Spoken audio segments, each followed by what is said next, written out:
Kedi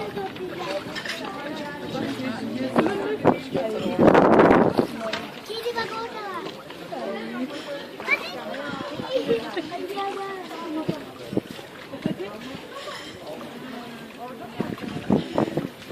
Kedi mi var? Cesaret ediyor. Bak kedi bak bak bak.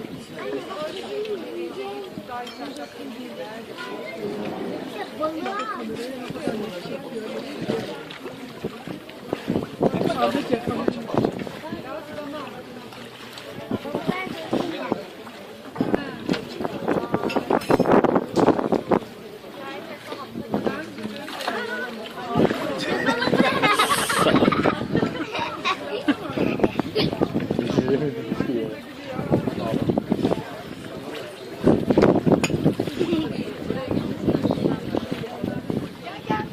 Alırsa alır ama alamaz. En yakına.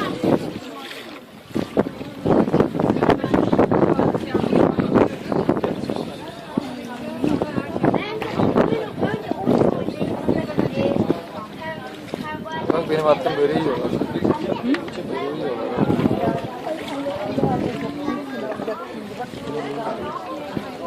Anne bak. Ya bu bir tane bak.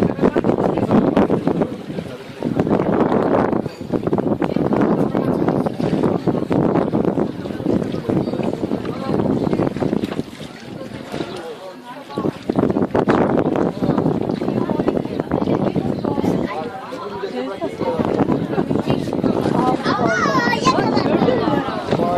Evet onu bak ben yaptım o ben yaptım. Onu ben yaptım. Ekmeği yaptım